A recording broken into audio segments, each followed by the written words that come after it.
Hello, friends. My name is Steve, and we're here today to discuss Berserk Volume 20. It's also known as the feel-good book that, it's an upper. And, of course, Joe has his OG versions showing off. So, Joe, you would kick us off with introductions fresh off of Dragon Con. First off, Drea, call me Joe. I'm JCM Byrne. I write the Hybrid Helix and the soon-to-be-released Partial Function, and you can find me at jcmburn.com or my YouTube channel at jcmburn. You should be detecting a pattern. And I'm on Twitter at joeburn1, so that's not in the pattern. I apologize. And and I'm at page chewing occasionally, and that's me. Nice. Glad you can make it, and glad you're over the con crud that you had. Oh, Yeah. I was so sick Yeah. all week. Just a mess. I'm mostly better. Thank you. And Varsha. Hi, I'm Varsha. I have a little YouTube channel called Reading by the Rainy Mountain. It's my first time reading Berserk, and this was an interesting volume. Yeah, I always forget to mention it's my first time too, and it just, people tell me, like when we started out, like people would tell me, well, just wait, you think it's dark now, just wait, and it's like, I don't know, and then it gets worse, or I shouldn't say it gets worse, but it gets darker, and then it's like, people say, just wait, if you think that's bad, just wait and see what happens next, and it's like, okay, sure, and then it's like, oh wow, okay, so yeah, this one, it was a kind of a strange one. We leave off with I forget the priest or the priest's name. That's like, we're fine as long as we have faith and we're going to survive this. And he kind of does. I mean, I was hoping he did because I think that makes it more interesting. But what did you guys think? He sprouted wings in the end, didn't he? Yeah, that was interesting. I wonder. The priest has been a very interesting character for me from the beginning. He seems off, right? Like he'd be a demon himself. But now I'm starting to think that there's another type of monster or demon or non-human character that's not necessarily like the same type of demon that Guts fights every night, but is just not human.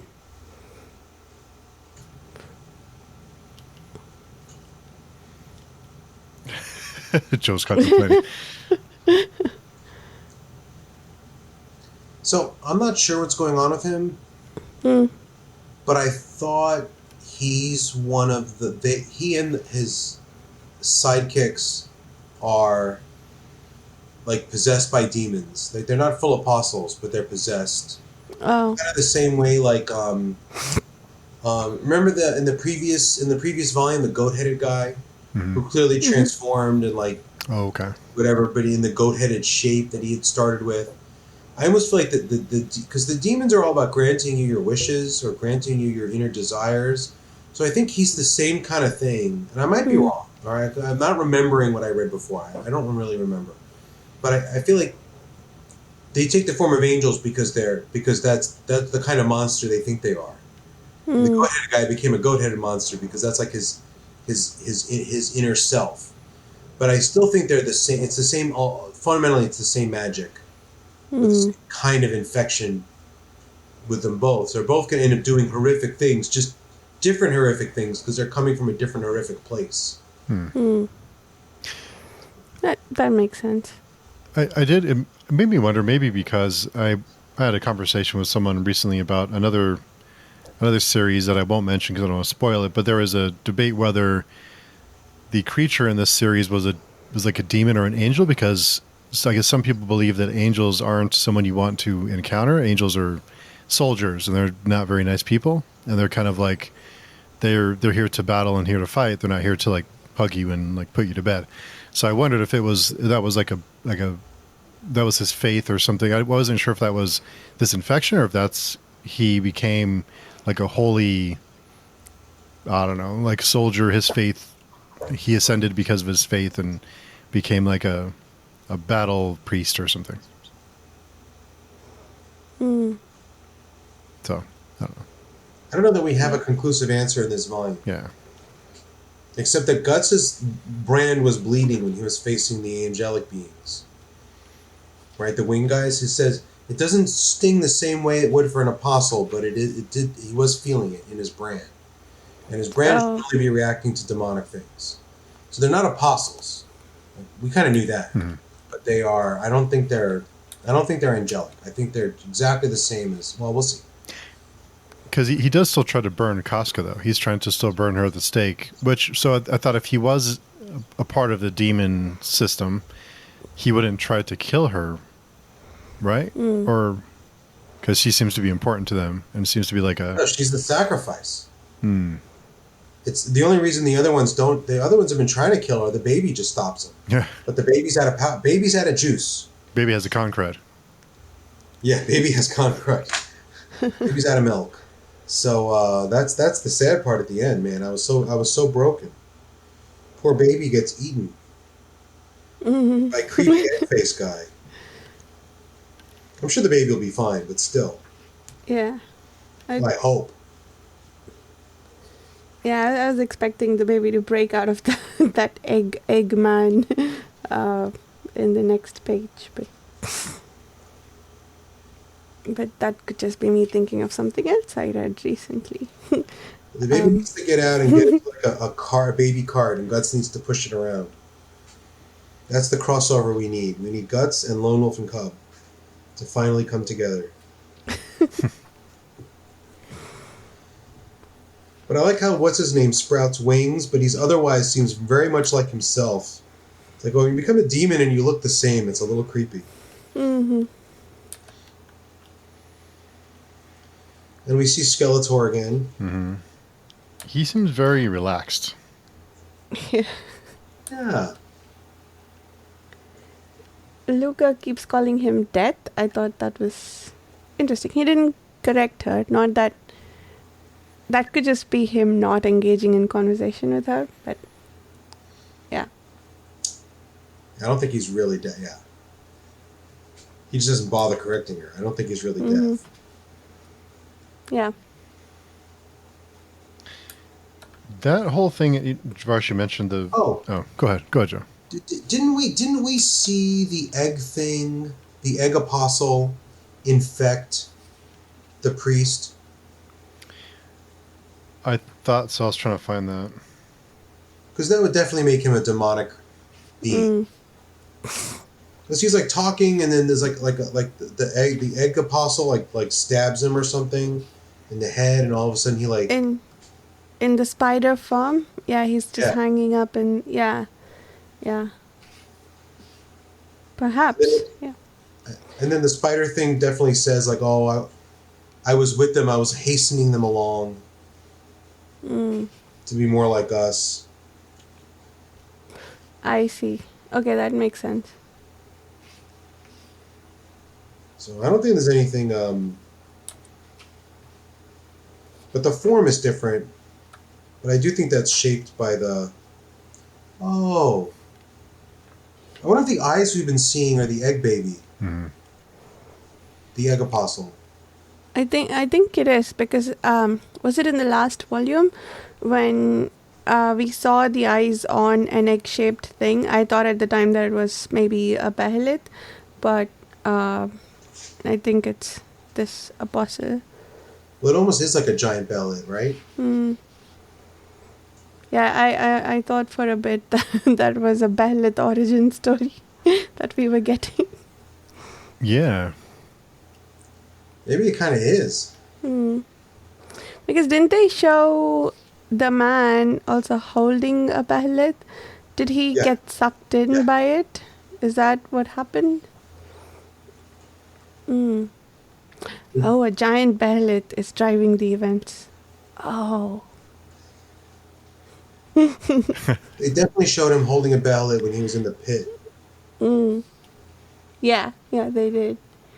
Yeah, I wanted, and then the next scene or something, he was the behelit, so I was confused. But maybe seeing how the egg swallowed the baby, maybe that's what happened to this person.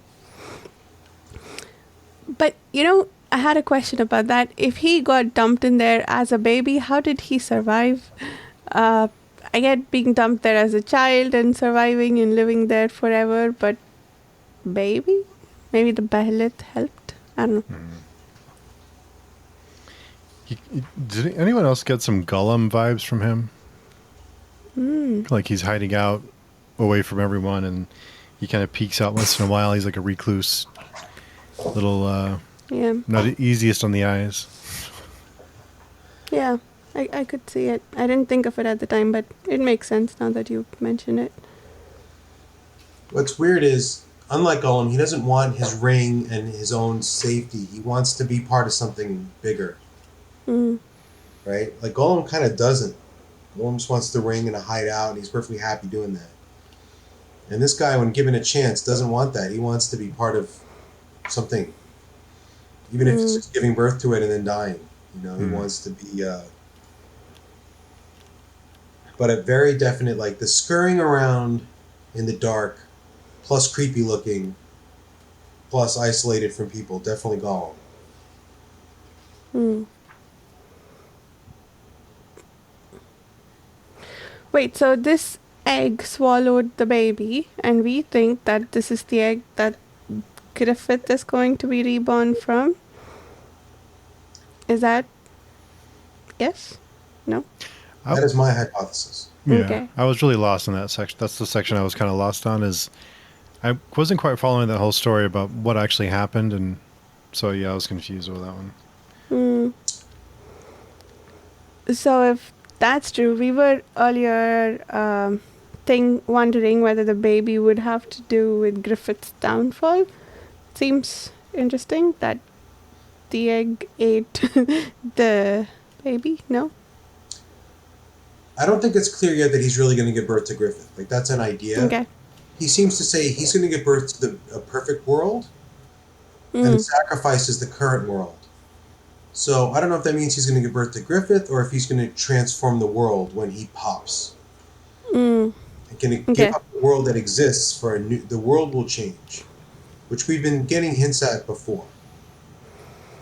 So Griffith's being reborn is sort of independent of this perfect world business? Or it might be a piece of it and not the whole thing. It's not just Griffith coming back, but the world will change. We've seen the world change before, right? At the eclipse. Now there's magic running around. There really wasn't, or much less of it before. Yeah, yeah.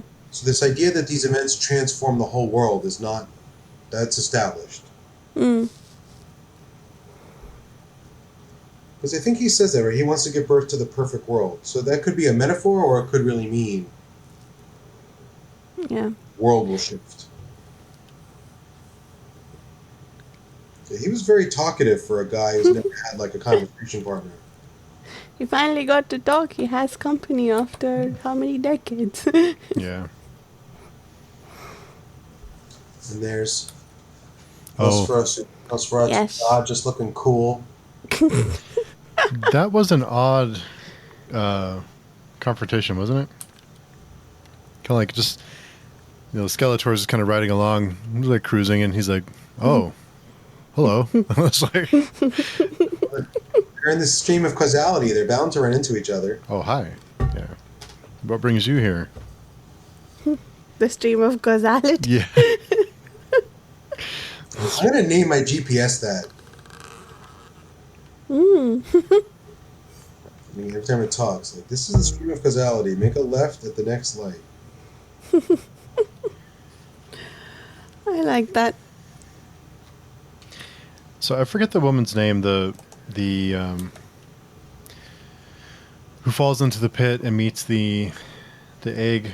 So Luca? Luca, when she falls in, or when Death rescues her first from falling, but she eventually finds the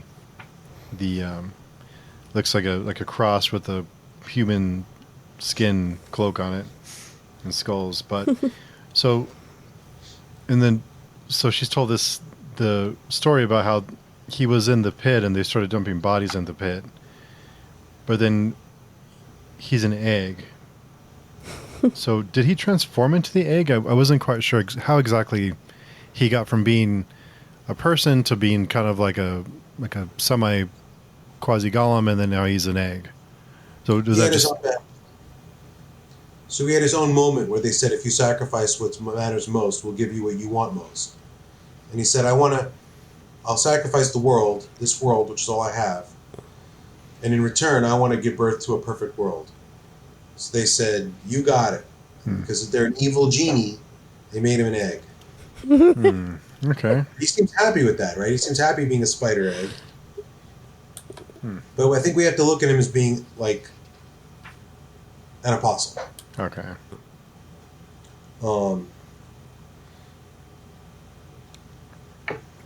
Marsha, your video is like super slow.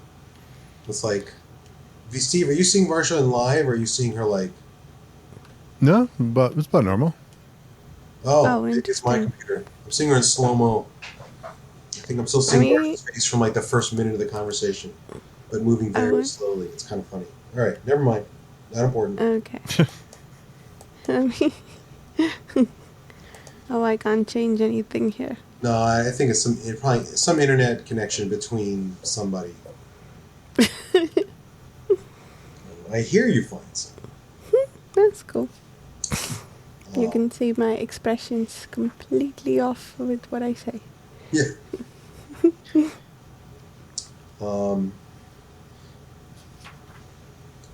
So the egg. So okay, the egg is like a genie, right? So does the egg align with anyone, or is the egg part of the apostle, or part of the or is it a separate thing that is happening, or is there an alliance there with someone else or another faction? I think the egg is the mechanism for the festival. Okay. I think. Oh, I see. So they're sort of using the egg to get what they want? It's kind of like a ticking bomb in a way. Like is that kind of what it is? It's like the bomb that they're prepping. Yeah, but they don't want anything, right? They're just manifesting the will of humanity. They don't have their own separate goals or aims. Right? They're the dark side of us. So the egg is part of the dark side of us. It's one of us. So what it wants is kind of what they want. Like they're not really separate. And then the egg will be the vehicle for the festival. Like it'll hatch and bring about the perfect world, which is what they want. It's all about humanity's underlying desires. And this world gets sacrificed, and then the new world comes about. We'd have to figure out if Guts can save Casca in the middle of all of it. Yeah. I think. Yeah, that makes sense. I liked that with the vision that Guts got. Normally, in most stories, for some reason, when our hero goes out to stop events like that, they end up causing it. And it's like, what was the point of that prophecy? Just to send you there to make it happen? But here, what was happening with Casca was pretty independent of Guts' presence. So I liked that. It didn't trigger Casca's burning at the stake. That would have happened whether or not he showed up. So he was, in fact, trying to try and save her. Yeah, it's one of my least favorite tropes. Yeah. Superheroes do this all the time. Where all the bad guys are just out for revenge against the superheroes. That's why they're trying to destroy the city. If the superheroes had never been there, everything would be fine. Yeah. So, Yeah. That's not cool. I hate that. And I mean, I don't mind it when the story is intentional about being that way, that, like there's some larger point being made about destiny and fate and whatnot. But if it's just a messed up prophecy and making things happen, then I get mad. The show Merlin comes to mind. Yeah. I don't remember it. And there's just so much detail in this volume. I don't remember the last volume if it was as detailed. There's just like so much detail and so much for the art. Yeah, totally agree. And the kid seems to do even less in this book than in previous books. He's literally riding on the priest's shoulders and it doesn't even get noticed. Yeah. On Mosgus's bat on his head, perched on his head. Mm. And then he gets tossed aside. That's all he does in this book. Oh no, he's got the explosive he uses to save them all at one point, I guess. And being Who, the generally kid? annoying. He does something. He like tosses something and like blasts aside a bunch of like the, these amorphous blood demon things when they're in one of the tunnels. He does one thing that seems to help, but I wasn't exactly sure what he was doing. He like has a thing and he like a pebble and he throws it and all of a sudden there's an explosion. But there's so much stuff blowing up all over the place. I can't keep track.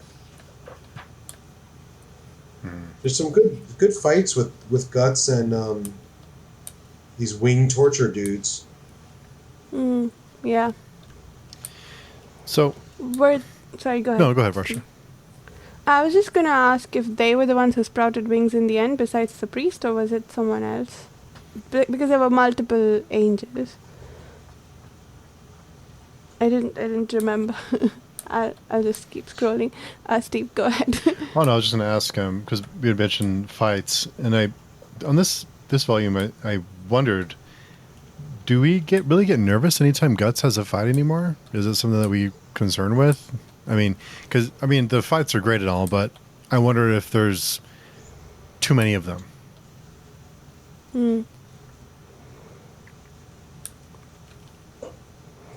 Because do we really worry? I think we did before he lost his arm and his eye. I think we kind of wondered, when is that going to happen? How is that going to happen? And then it happens, and it's like, it was great. But now it's like, okay. Is it supposed to be like one of those stories where you know the ending and you're just there to see how you get there? I mean, I don't care for the fight scenes that much, so I don't look at it in that much detail. But maybe also there are stakes that he has goals that he won't meet. Not that he's going to get hurt per se, but he's so hurt now that he can't save Casca, for instance, if that happens. Maybe that's what we're supposed to be nervous about, not whether or not he'll lose the fight. Yeah. We're not worried that he'll lose, but could he lose Casca for 5 more volumes? Absolutely. Right? Like I don't feel like he's definitely going to rescue her and they'll live happily ever after on a farm. Right? Like we don't even think that's a possible. That's not the possible outcome, right? So we don't think these guys are going to kill him, but yeah.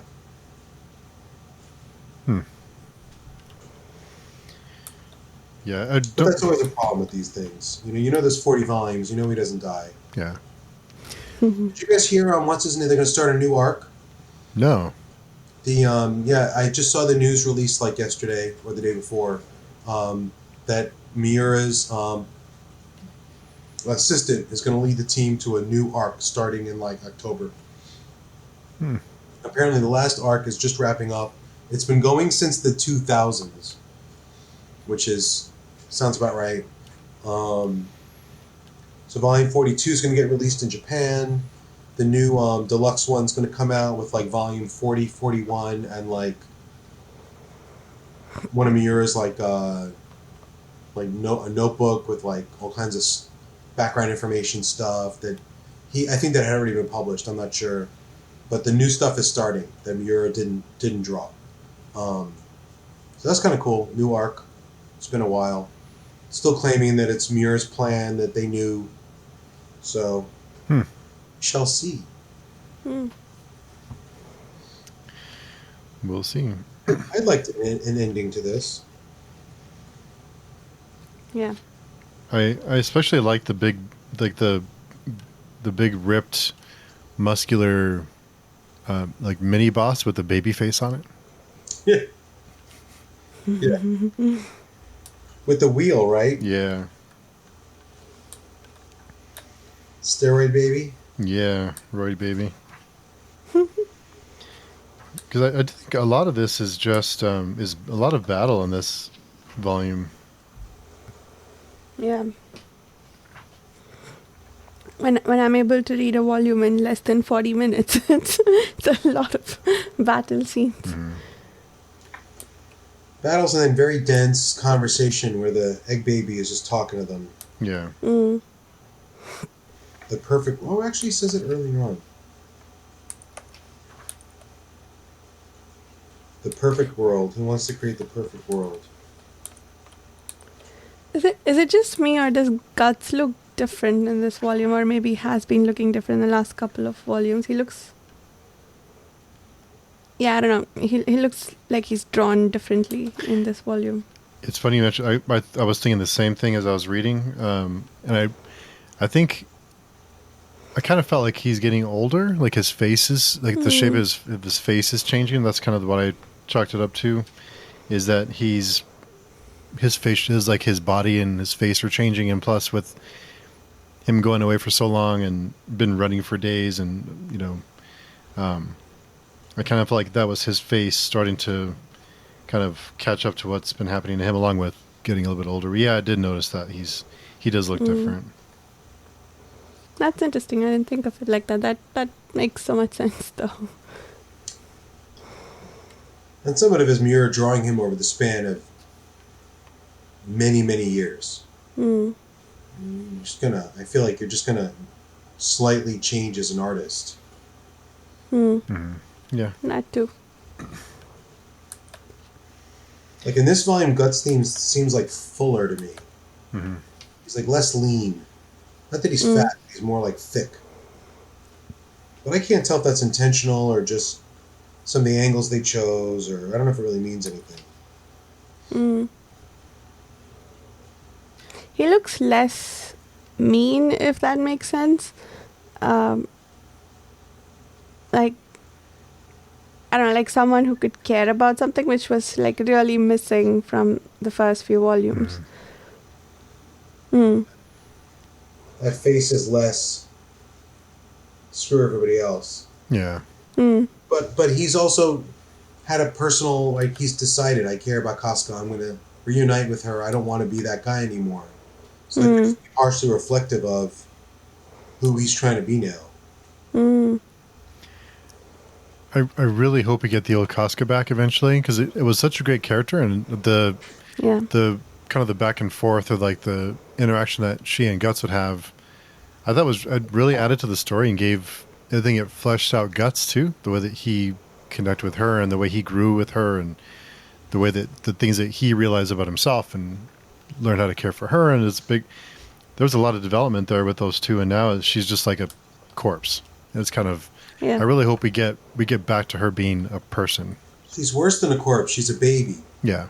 And that infantilizing a woman as a result of trauma, I hate that. I hate that trope. I hate it here. I never liked it.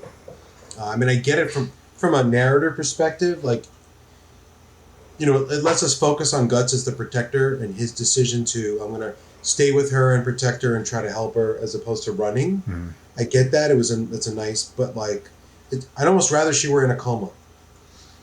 Because then it's not, she's in a coma, like she's just laying there,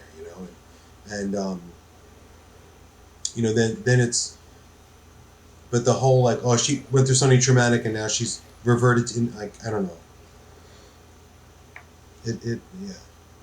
I hope she comes back soon. Yeah.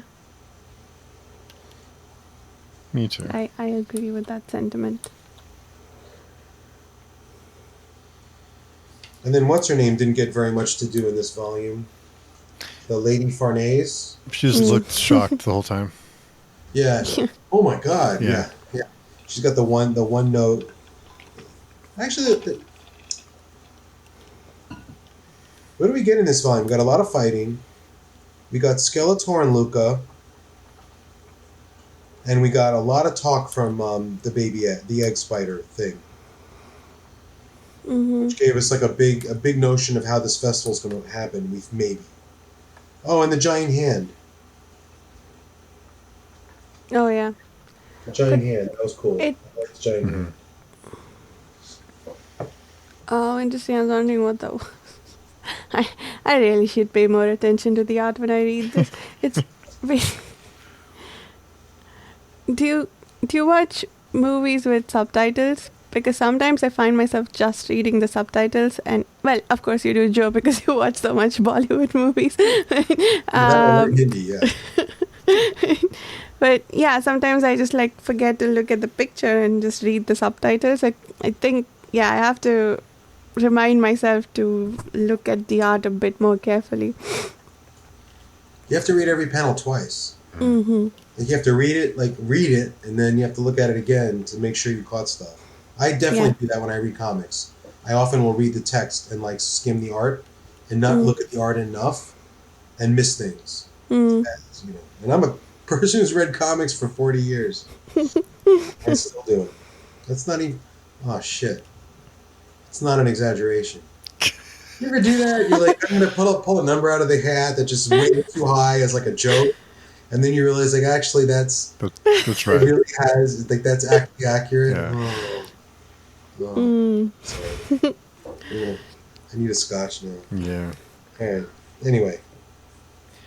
Wait, so the hand has 5 fingers. That includes Griffith then? None of these look like Griffith. The one on, let's see, what page is this?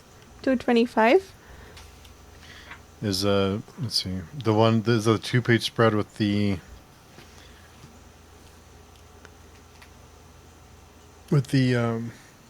four popping out. The one soon after that, I think. Well, actually, no, that looks about halfway. But the hand that came out of the tower. Oh yeah. Yeah. That's 5 Oh, fingers. I got you. But time works funny in these. Like they say 4 or 5 angels, depending. Like they seem to always know what's going to happen. They knew they were going to get 5, so for the tower to have 5 doesn't seem that weird or weirder than the rest of it. These amorphous blood things coming out of everywhere is just. And you also have the family eating each other in the fire. Yeah, that's kind of dark. Pretty dark. Oh, is the fetus what will develop into Griffith? The one that that the Behelid person swallowed? Because the fetus ends up in a fetal position after this. I wonder if he's going to be born. Huh. That'd be sad. Yeah. Trying to protect Costco all this time from the demons, and for it to become one would be, I would be bummed. I kind of feel like it's going to thwart. It is going to end up stopping something from happening. Yeah. Yeah. Yeah. Hopefully. I feel like it being in there is going to somehow like make Griffith not as potent as he would have been, or provide the key to eventually defeating him somehow. I don't know. And I'm not remembering this from my previous reading. I have no idea. I do think this volume especially does a good job of having, even though it is a lot of battles and it kind of keeps that tension going. I think with the crowds and people start kind of getting into a frenzy and they're pulling a Casca and they're getting the art with the big, they're putting the stake in the ground and they're erecting it and they're getting ready to burn her. I think all that added to the you just feel like things are spiraling out of control. So I think I'm not sure how they do that, but it felt like they did it good. I'm not sure this is going to happen, but it feels like we're building towards Guts being faced with another chance to either stop Griffith or save Casca, and he's going to have to pick once more. Stop the birth or save the woman, and once again we're going to have to see what he does. Or what he tries to do.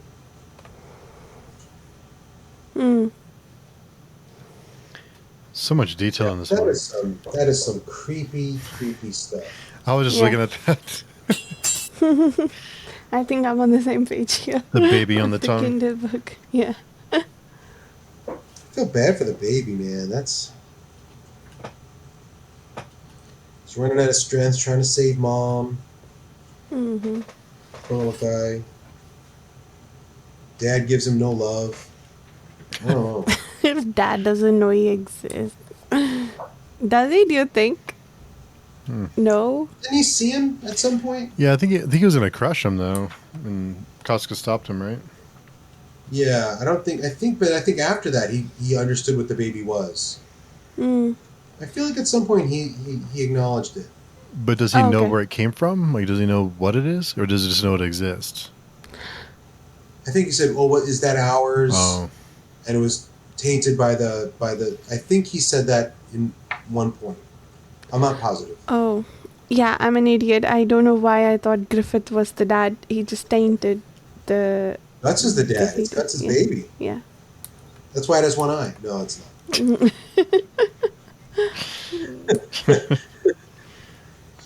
It's a DNA thing. The geneticists listening will send me angry emails. That's not how one-eyedness works.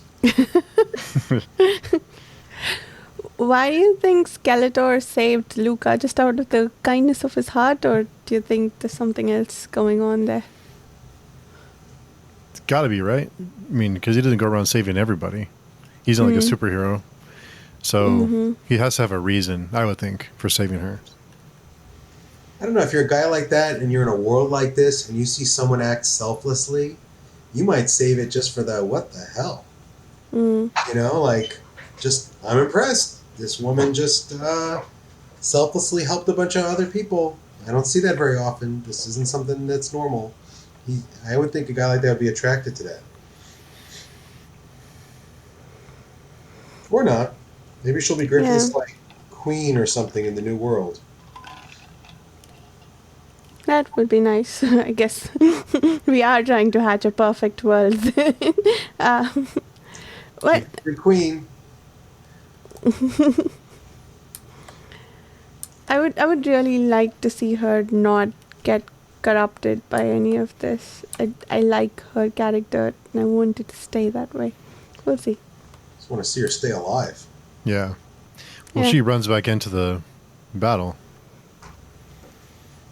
Probably won't end well for her. But what was she trying to do? Save Nina? What was her goal there? Yeah, okay. She's just always trying to do the right thing, regardless. She's just she's the only, like, moral paragon in this whole 20 volumes. Yeah. Yeah. Yeah, we literally haven't met anyone else who... Unconditionally, like, trying to do the right thing. Yeah. I think it's her. Or just trying to do the right thing, period, right? Like, it... There are plenty of people in the Band of the Hawk who are decent. But in the face of real adversity, she's always trying to help others. Like, we have... Like, there are plenty of other people who are okay. Like, Guts isn't a bad guy. You never see him be cruel to anyone for no reason, right? Like, he's a good guy. Like, he might not be the kindest person or always putting himself out on a limb for others, but he's certainly not, like, abusing. He doesn't really abuse people. He doesn't never really mean when he has maybe a little bit, but not really. You know, he's mean. Yeah. Fair enough. Yeah. But she really goes out on a limb to help everybody, regardless. That's unique. Yeah. Yes. No, maybe Rickert's girlfriend, but, like, the only major character. I don't know. Oh, and Mustache Guy. He's always trying to do the right thing. Yeah, he seems very loyal, very devoted. Yeah, but he's the kind of guy who, if he sees the demons, he'll go against church orders to try to kill them, and then die a gruesome death when he's doing it. Yeah. That seems his destiny, right? Like, he seems like an actual, like, decent person. Yeah. Oh, man. Sorry, go ahead. No, I was agreeing. Yeah. Yeah. Also, I forget his name, but the dude who saves Lady Farnese when she falls down, the noble guy, the one with the hair. I mean, the dude who challenges Guts at the edge of the cliff in the last volume. Oh, yeah. I was thinking of someone else, but you're right. Yeah, I was thinking of the guy who's trying to court Luca, who's like, you could be my, Yeah. This guy, right? Yeah. Yeah. He just appears out of nowhere, just like with his blonde flowing locks. Just like, I got you. I got you, don't worry. Well, he's the one who said something creepy about how he's sworn to her service in particular. and we felt like there was Yeah. more to that, but then we never found it. We didn't find out yet. No. And he's like really, really skilled when he fought Guts. So yeah, so he makes Yes. an appearance. Doesn't do a ton, Mm-hmm.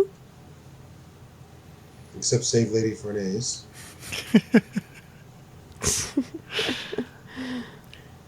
Yeah, it feels like we're getting ready for something big, like with the festival, and no man can stop it.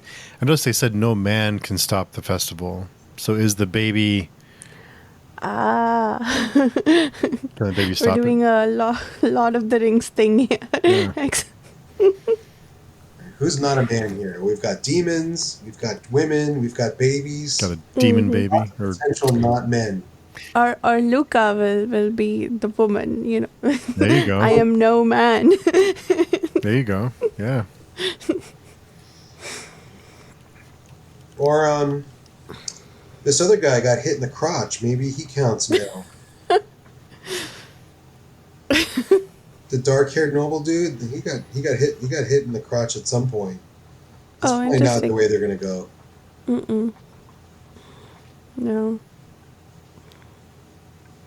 Yeah, poor Casca. Poor Casca. She's Yes. screaming. The zombies are all around. It's rough. She just gets passed around by the next person who wants to kill her. Yeah. Like everyone wants to kill her, and she just gets like one person to the next person who's like, I have to save her again because she's about to get burned to the stake or sacrificed or join this crazy orgy cult or whatever it is. So Yeah. It kind of makes me like I didn't really always fully understand the hatred for the fridge trope or whatever that's called, frigid trope. I think I kind of get it now because yeah, what you said, Steve, she's just being passed around. She's just there she just exists so Guts can do interesting things. And yeah, that's not nice.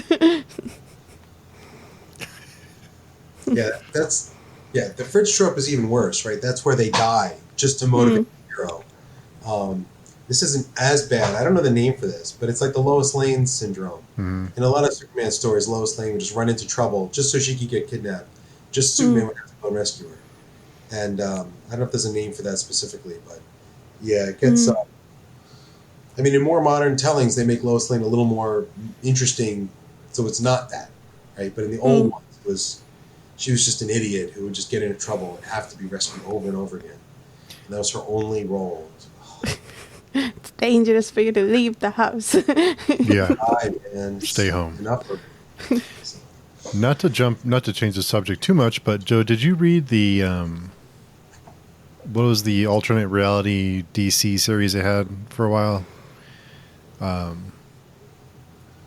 No, spoil it for anyone, but it's in the first few pages. But Joker kills Lois Lane, and Superman goes crazy and just like becomes a villain.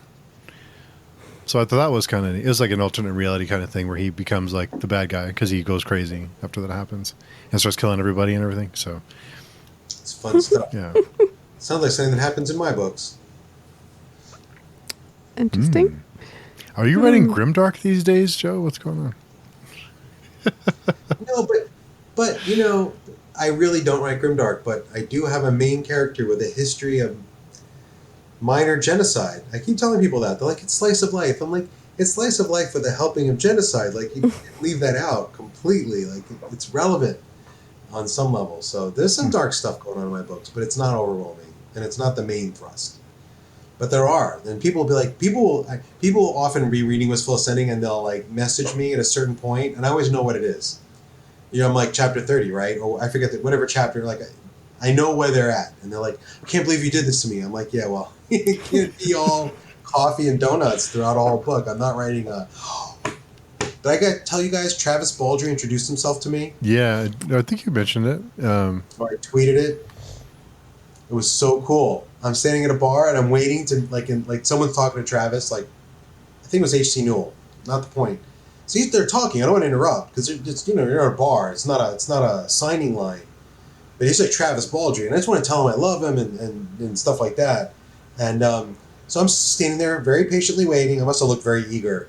So he looks, they're talking. He looks at me and goes, "Oh, I'm Travis." And like, I almost died. I'm just like, dude, I know who you are. If I don't know who you are, they just take my badge away and kick me out of the bar, you know? It was very funny. Super nice I guy, called too. myself. Huh? Super nice guy, too. Another. Oh my God. So nice. Well, to introduce himself to me, I'm just like, it was very funny. Sorry. Very exciting moment for me. No, it's I good almost stuff. beat the Nah, Kid that's Butcher, cool. and I shook Travis Baldry's hand. It was a good week. Nice. Yeah. Yeah, I mean, that's the thing, right? Like, yeah, if Casca does die, what would happen? That's the alternate reality we should see, right? Casca dies, and Guts never comes out of his anger. He just chops his way through demons until he eventually... You can always imagine what the story would be like if Casca had died at the eclipse instead of what happened. And I think Guts would be on a different path. He could have been really broken. I'm not sure he would have been much. I don't know. Would he have survived? I mean, I guess he would have survived. He seems too stubborn to not survive. But Would he have given up and died, or would he have become a ball of rage that never unknots, and just yeah, killed and killed and killed until something got him? yeah, Yeah. he probably would have acted impulsively and got himself killed going after Griffin too soon or something. Could be, But could be. But instead, you get this more nuanced story. yeah, yeah. But I'm not sure what the future holds for Casca. But I really hope we get her back. Like, I thought there was a lot of interesting things to do with that character that I miss, and it was just a cool character. Mm. And she's not here. Like, it's not fun. Yeah. I agree. But it does seem like we're building up. I'm a little bit surprised that we're so close to like another eclipse-like event, or it seems like we're getting close to one, or the possibility of one, so soon. Because it seemed like such a big event, and it was how many volumes ago? So, maybe it was a while ago. 7, I think. 7. So we're Yeah. we're a ways away, I guess. But it still feels like after such a major event, I would expect it to be longer before the next one. But maybe things are happening sooner because things are coming to a head. And We need Griffith back.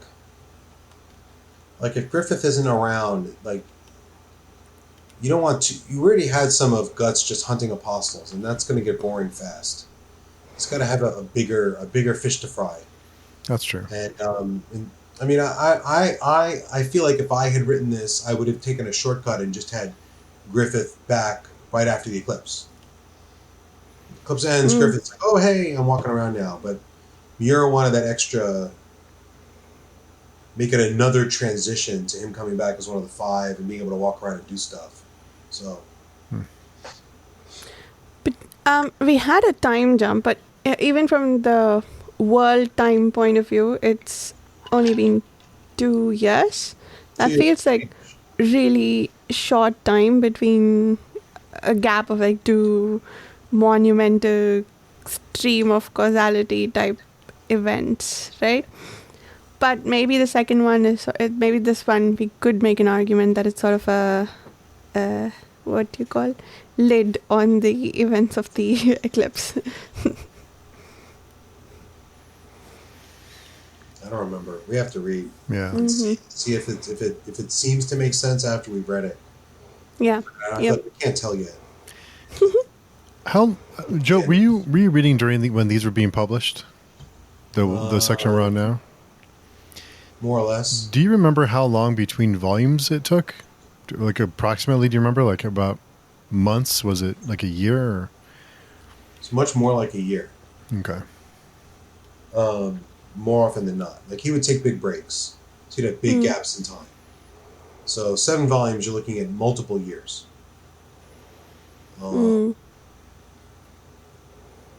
Yeah.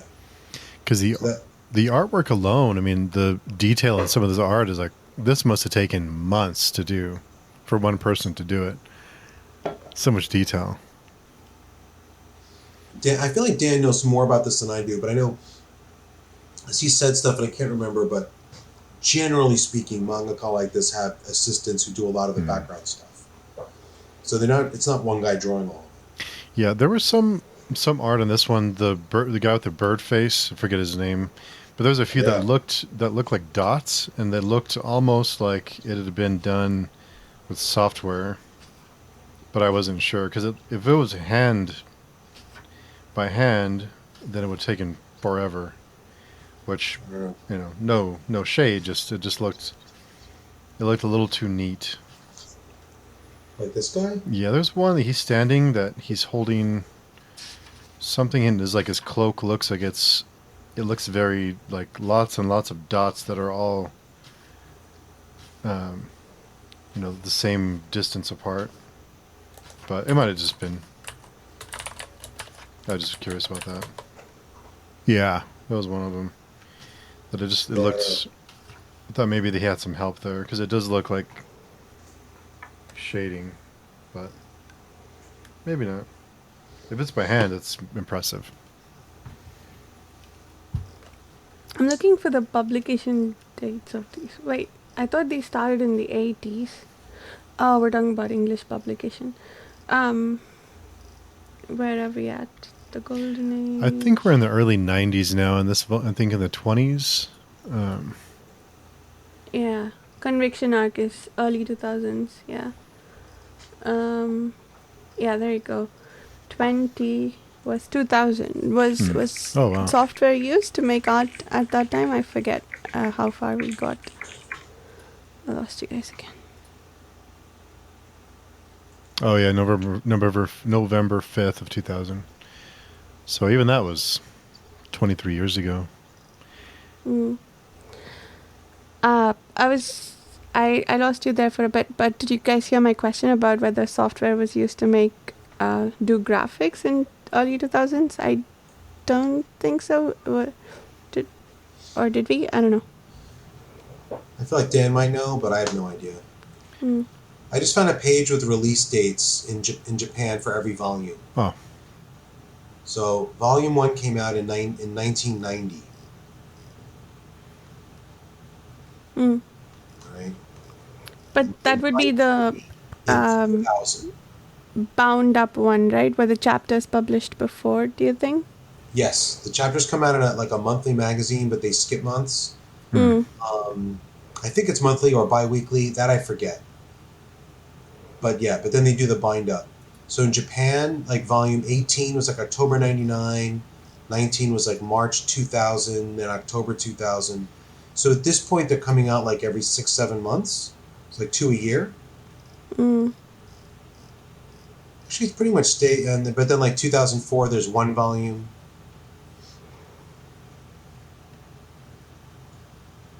It would take breaks. 2007, there's one volume. Yeah, there's a couple in 2001. 2008, one volume. 2009, one volume. Yeah. 2012, nothing. Oh, wow. 14 and 15, nothing. So 2013, then 2016, then 2017. 2019, 2020, nothing. So it really slows. But at most, I think it was coming out 2 a year. I think that was the fastest pace. Ish. Yeah. That gives you an idea of what readers were experiencing and what he was expecting, like who his primary audience was. Because if you read 7 volumes, you've invested 3 years. 3 or 4. Right? So that...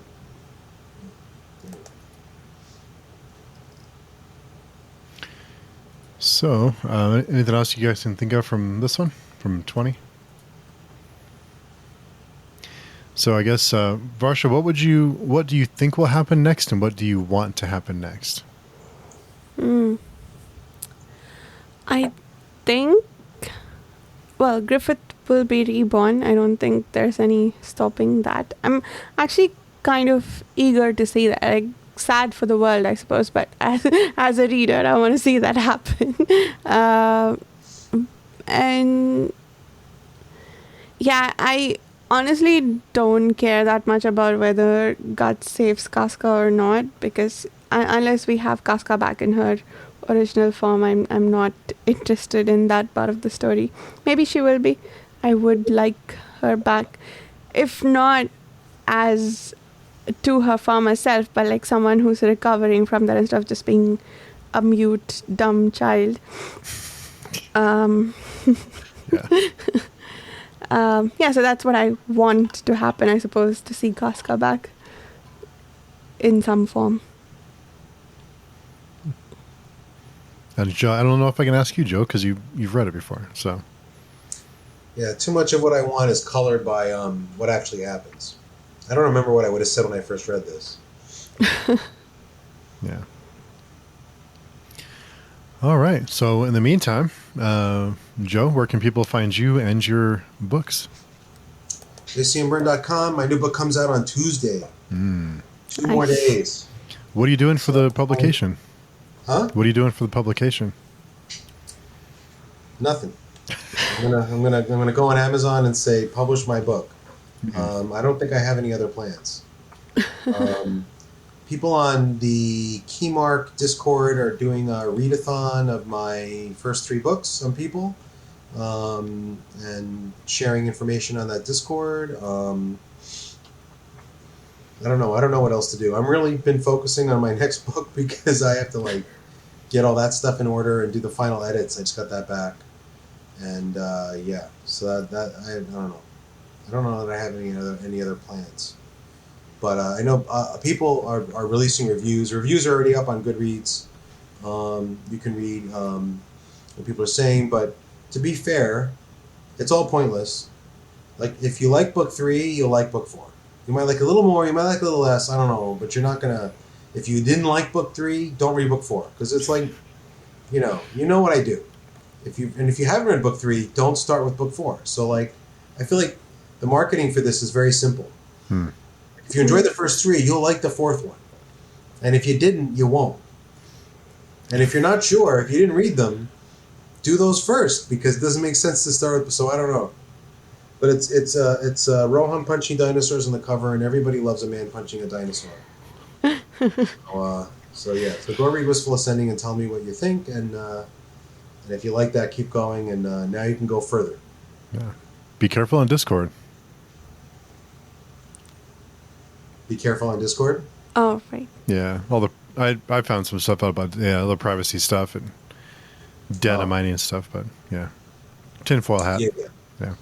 Don't put too much info there, but. Yeah. And Varsha. Oh, you can find my YouTube channel, Reading by the Rainy Mountain. The About page has other ways to reach me, and I hang out on Patreon all the time. Nice. Yes, lots of stuff, lots of reads coming up, and lots of stuff going on. So, all right. So until next time, we'll find out if the world ends or not, and if Griffin's reborn, or Casca remains a infant, or the Eggman, if he blows up or becomes an omelet. We'll find out. Okay, everybody, we'll see everybody soon. Take care. Thanks, Steve.